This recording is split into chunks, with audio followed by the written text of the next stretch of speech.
Hey guys, thanks for clicking on the video. Today we're pouring a concrete patio down behind this house. Now the access was a little limited, so I had to rent a power buggy from Sunbelt Rentals. That's going to come in really handy. It's going to make pouring this really easy. Now this is part 3. Parts 1 and 2 are the two kind of walkways, sidewalks, ramps we had to pour out in front of the house. First one was a sidewalk, and then the second one was kind of a sidewalk slash ramp. So you'll get to see those on part 1 and 2. If you haven't already, I'll leave the link for those, or they'll pop up here at the end of this video. Plus, if you're new to watching my videos and you haven't subscribed yet, please consider subscribing and then put new sub in the comments, and I'll enter you into a drawing to win some free gear, the stuff that we wear, the hoodies, the t-shirts, the hats, stuff like that. Just make sure you put new sub in the comments. So this is about 8 feet by 28 feet. Now we recommended an excavator for this homeowner. The homeowner called the excavator. He came and he kind of removed all that. She had some like patio blocks, tiles here before that were really old looking, kind of broken up and not very even. So they removed all them. They dug this down about a foot, added some gravel, compacted it, and then that was it. And then we came in, we put up the forms, shot the grades, added the wire mesh, and this is exactly what the homeowner wanted right here. So that patio slightly slopes away from the house. We're gonna be cutting some joints in it. We'll edge it. We'll put a broom finish on it, so you get to see all that stuff in this video. And I'll go over, you'll get to see how we do that a little bit. Now, if you want to learn how to do that, if you're thinking of doing something like this on your own, I would definitely recommend joining the Concrete Underground. There's a link for that down in the description. Those are where all my training videos are. I have videos in there that are just like this one, that I go into much more detail about everything you need to know about pouring and finishing. How I form something like this, how I call for the concrete, what mix I use, when to start the finishing process, how firm the concrete needs to be, how to cut these joints, what you're looking for. All those little tidbits of details are in the training videos in the Concrete Underground. And I might even put this one in. I might add all 3 pours into a training video, and then talk you through it a little bit better than what I do in a regular YouTube video like this. So that power buggy, that holds quite a bit of concrete. I would say if I was to fill that up, it holds about 10, maybe 8 or 10 full like contractor type wheelbarrows. You can haul a lot of concrete with that. And the ones, I like the power buggies, there's 2 different types. There's ones with tracks like this, and then there's ones that just have regular rubber tires on it. This one with the track will go basically anywhere in soft sand and through mud. So I like the one with the track a lot better than the one with the tires. We have trouble with the ones with the tires just getting stuck a little more frequently. In case you're wondering if you were ever thinking about maybe renting one and you had the option, I'd go with the tracks any day. So the access here for this patio was a little bit tricky because of them stairs coming down with that landing.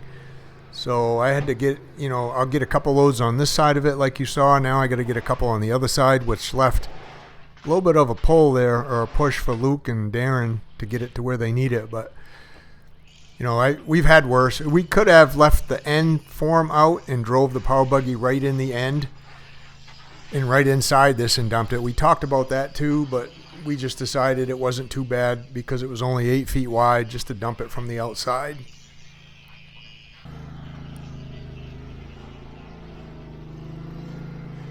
So Luke's pulling up on the wire. He'll get it spread out. He'll keep pulling up on the wire as he goes, getting all kinds of the concrete underneath the wire.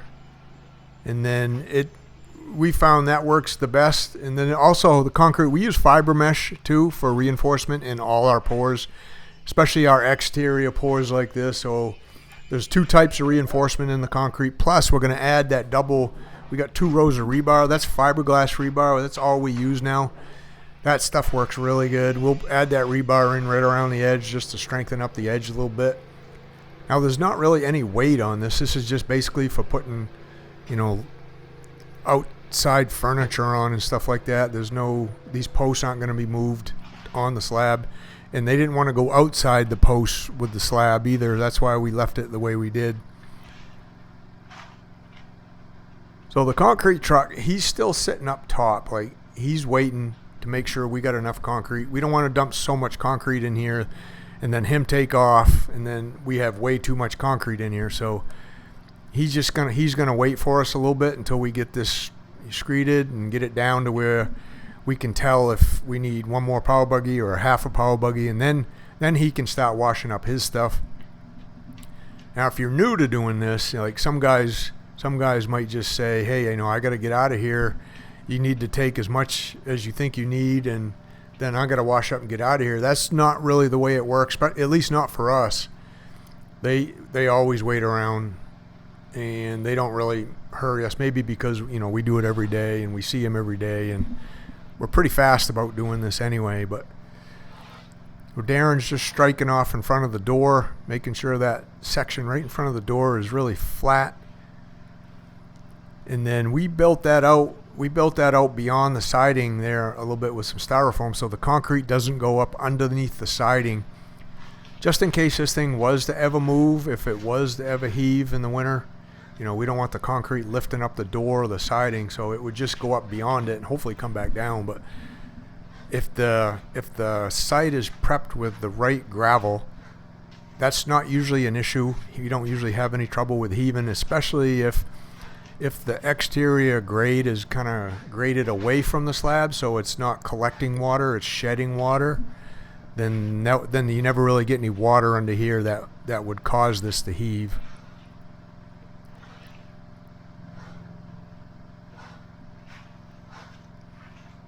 That's as easy as it is to screed something like this. One guy's kind of going off the form. I guess one guy could screed this if you wanted to. We don't. We typically go with two.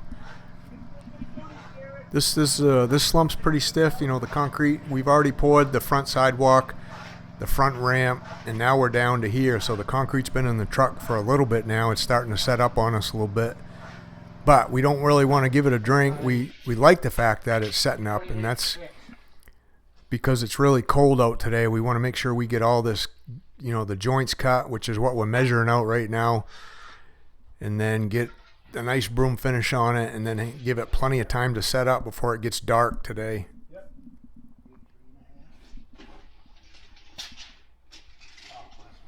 So as it turned out, as we measured the total length, we get the total length in inches, and then we divide it by how many squares we want. Let's say 4 squares, and that gives us the distance we need, which on this one was about 85 inches from the outside edge.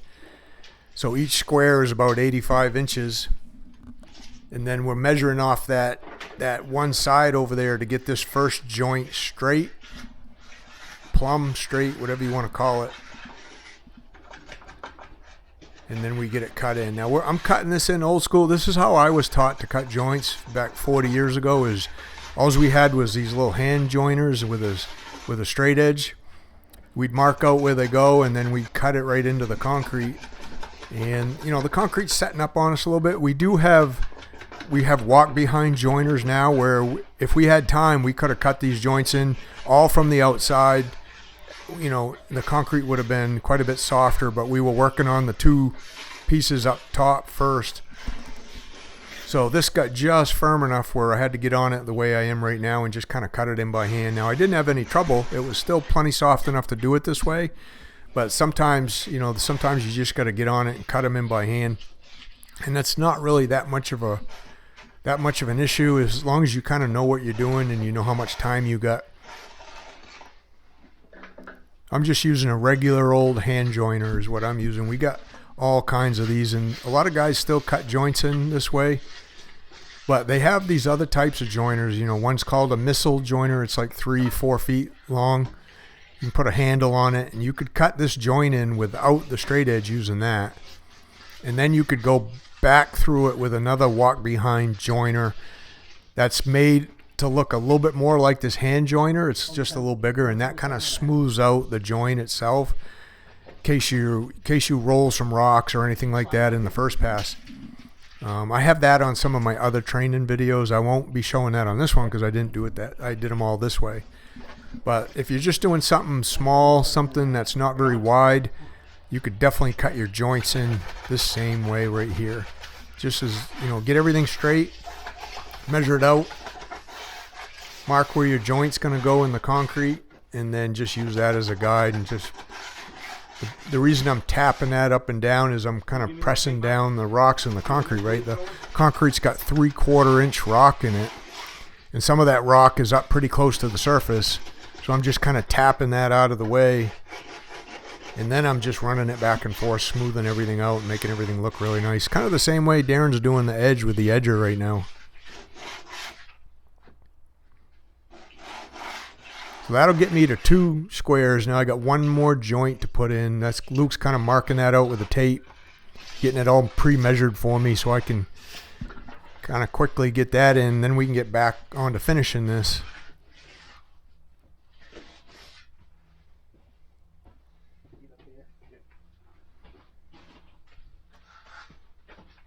So if this was the first video that popped up in your feed and you're just watching this now, we've done 2 other pours already on this same site in the front of the house. We did a sidewalk pour with all the same concrete truck. So we did that sidewalk pour, that's up there sitting ready to go, and then we did a little ramp kind of that's close to the sidewalk. This house has a ramp that comes out onto the deck, and then the deck kind of slightly slopes a little bit, and then we extended that all the way to the driveway with concrete. So that's kind of part 2 of this series. So we've already poured those 2 up top, and now we're down here on this 3rd piece, and we got to finish all of them the same. We got to cut joints in them like this, we got to do the edging, we got to mag float them multiple times, and then run a broom over everything. So it's kind of a busy morning for us. There was no time.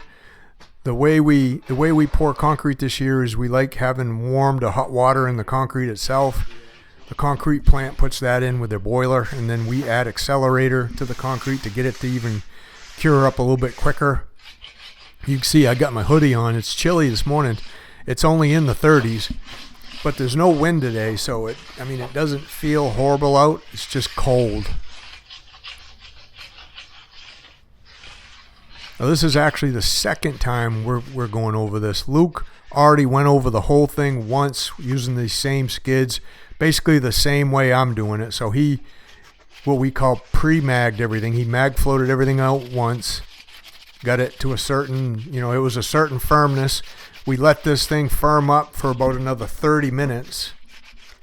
Now I'm going over it again, and it feels really good. It's at just the right texture, or just the right firmness where we're going to be able to pull the broom right over it here soon. Soon as I get some more of this magged out, Darren's going to come back around. He's going to start broom finishing this. And then what we do is once he pulls that over once, we'll look at it and say, yeah, that looks good, or nah, I think we ought to wait a few more minutes. It's a little bit rougher than we like.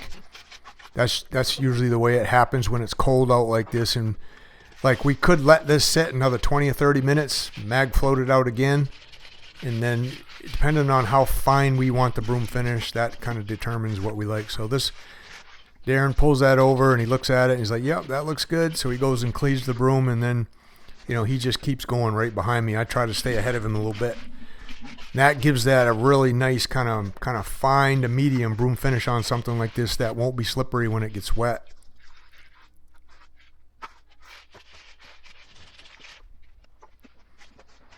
I'm just working my way from one end to the other, square by square.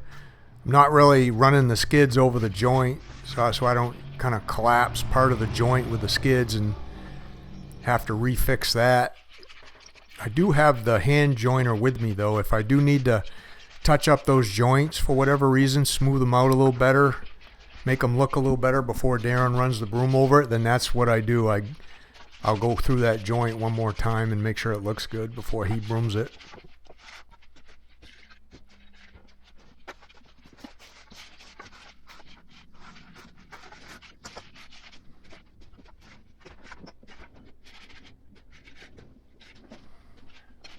So once we get done something like this, there's a lot of times we'll strip the forms the same day too, depending on how far away we are from the shop. Today we're only about 15 minutes away from the shop, so we'll probably just leave the forms, come back the next day, get them stripped off, and then the homeowner can deal with, or the excavator comes back and kind of regrades around the outside edges and make sure everything looks good before basically they do the landscaping, or the homeowner will take care of that, one or the other. But that usually doesn't have anything to do with us. Our part is basically just the concrete part of the job. And then, like I said, we'll come back the next day on this one, strip the forms, get them out of the way. But on a job that's like an hour away from the shop, maybe an hour and 20 minutes away from the shop, we might hang out here a half an hour after we get done brooming, let the concrete firm up a little bit, and then we'll start pulling the pins. And that kind of tells us if we can get the forms pulled at the same time, or if we got to wait a little bit longer. That way it's just a lot less traveling for us. Seeing where we're pouring concrete every day, we don't want to have to travel an hour and 20 minutes one way just to pull forms. Because we could be working an hour from the shop in the opposite direction, so it could end up being a 2-hour ride just to pull the forms, depending on what day it is and where we're pouring concrete.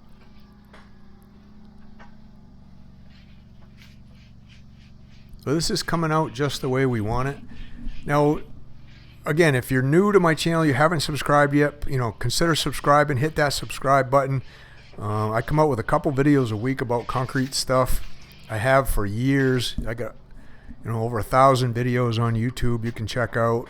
And then I have a training area too. It's called the Concrete Underground. I also have some courses I made. One course is about just doing concrete slabs, so garage slabs, patio slabs, shed slabs, stuff like that.